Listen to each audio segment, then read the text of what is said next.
Hello my lovelies, welcome to my channel. Here we are doing the love reading for all zodiac signs. This is going to be for Gemini, Sun, Moon, and Rising. Before we get into your reading, Gemini, I want to give you guys a quick update. For those of you guys that are trying to contact me, whether it's through Instagram, Snapchat, my email, or WhatsApp, I ask you guys to be very patient as I am currently going through all the messages on all different social media outlets, but I do understand that some of you guys get a bit antsy. Just please be mindful going on my Instagram or on my Facebook. Letting me know to read your messages is not going to make me skip those who have reached out to me before you and that have been patiently waiting for me to respond to them. So please be patient. I understand that every single case is an emergency, and I try to be as proactive with that as possible. But please, again, like I said, respect everyone else as well. Okay, let's get into your reading, Geminis. Let's see what Spirit has for you guys for the month of the first 2 weeks of July 2019 in regards to love and romance. Your first card here, Gemini, is the Seven of Swords, the Star card, the Nine of Cups, the Four of Pentacles, the Ace of Swords, the Five of Pentacles, the Knight of Cups, the High Priest, the Five of Wands, and the Eight of Cups. All right, Geminis. Now, you're starting off the month with the Seven of Swords. So the Seven of Swords could signify that you guys currently have been dealing with either insecurities within the relationship or carrying on past experiences from past relationships that are currently affecting your present relationship or the person that you're presently connecting with. Now, you do have the Star card. For some of you guys, you may be dealing with an Aquarius. With others, you may be dealing with the water energy, which would be Cancer, Scorpio, Pisces.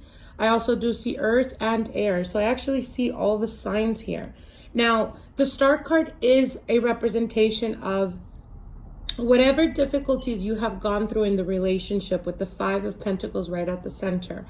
There is lack of, and I feel that with the Star card is all about faith and seeing light at the end of the tunnel. So I feel that in your relationship, Gemini, you may be experiencing lack of faith or lacking confidence in your partner, or there could be a lot of doubts whirling around, whether it's you or whether it's your partner. It is a general reading. Now, you do have the Nine of Cups here. So the Nine of Cups is a representation of emotional fulfillment, but it also speaks about abundance or having much of something. So with the Star card, again, like I said, there is almost a feeling of, for some of you that have been experiencing the partner, as an example, if you've been dealing with the partner that has trust issues or that have difficulty trusting you, perhaps from past experiences or past, difficulties that you have put your partner through.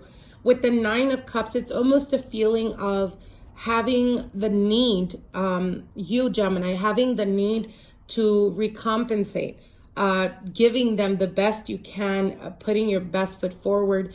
And it's almost to incite them in having faith in you and goodwill. The Four of Pentacles, nonetheless, is present, which signifies a blockage. So I feel that for some of you guys that are currently or have been dealing with past trauma from the past, whether it's with this partner or with previous relationships, it's almost like you've allowed to be tainted, or your partner is tainted, kind of like hoping or waiting for the worst to happen or for history to repeat itself. So with the Four of Pentacles, they are protecting themselves. You may experience your partner changing up a bit, perhaps even giving you almost a feeling of, they don't care as much. And it's not that they don't care. It's just that it's a front that they're putting on you or showing towards you, because they are fearful that you may let them down or that you may hurt them. Now, if this is you, Gemini, that is dealing with a partner that stepped out, perhaps out of the relationship, or there's been trust issues, what they're telling you here is again, if you're wanting to move forward and to make things more stable, to, you know, you're allowing them to prove to you that you can trust them again in order to be able to move forward and continue in this relationship. There is a need for you to have faith. You cannot have doubt and faith and still want to move forward, because what's going to happen is, again, you're blocking the new beginning by pretty much looking towards the past, or every time there's an argument, throwing in their face what it is that they've done. This is not helping you and it's not helping them. So there is a need to have a open-hearted conversation with the Ace of Swords here. There has to be honesty and there has to be truth behind it.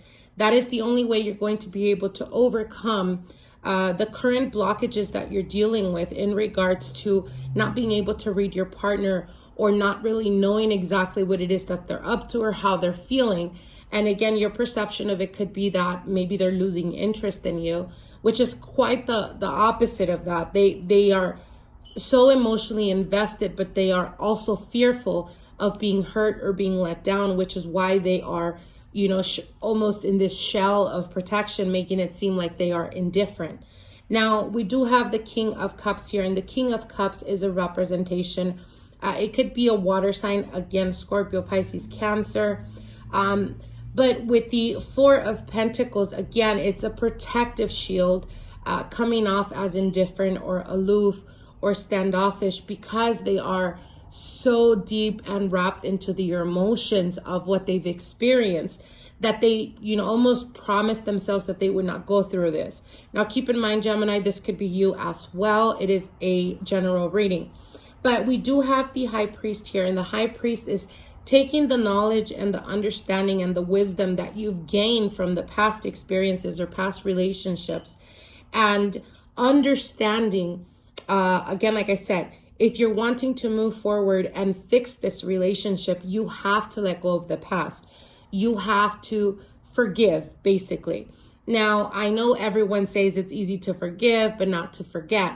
Well, you have to put the best effort you possibly can, because if you can't detach yourself from what was done and live here in the present, then you're constantly going to be dealing with that obstacle or with that fear. So with the High Priest here is, again, that of alignment. Take the wisdom, and obviously don't be, I guess you could say, you know, as innocent as perhaps you were in the past, or taking things very lightly. Learn from that, but at the same time, don't struggle with it to the point that you push people out of your life out of fear, or out of you know, fear that you're going to end up getting hurt. And this is for those of you guys that are currently single as well. This could be a message of that of past relationships, and it's almost a tendency of every time you get emotionally involved with someone, when you see it progress or going towards commitment or going towards something long-term, something in you, like a defense mechanism, kicks in, and you slowly but surely start to pull away or start to make up excuses of almost like making up excuses of arguments, or purposely showing certain aspects about yourself to turn your partner off. But it's not because you don't care. It could be just because you're carrying this fear, again, like I said, from past experience. The only way to be able to move forward is to release the past. If you're not able to forgive and forget, then there is no way that you're going to be able to stabilize this relationship. As we do have here the Eight of Cups. And the Eight of Cups is that of, again, walking away. It could be walking away towards something stable, making this relationship stable. But it can also represent the fear of, you know, things that you've done in the past behaviors, and pushing them away or protecting yourself. And again, like I said, if you can't forgive and forget, then it's best to walk away and not to continue, you know, pretty much having them lingering, because you know that you won't be able to forgive what was done in the past. Okay, so I hope you guys take these messages for what they are, and I hope that they give you clarity and insight. I hope that, again, like I said, a lot of the times it's easier said than done, you know, to forgive and forget. But in all honesty, You cannot move forward or fix a relationship if you haven't been able to get over or healed from what was done in the past. It's, you know, it's like, what's the point of turning the page if you continuously keep going to the past?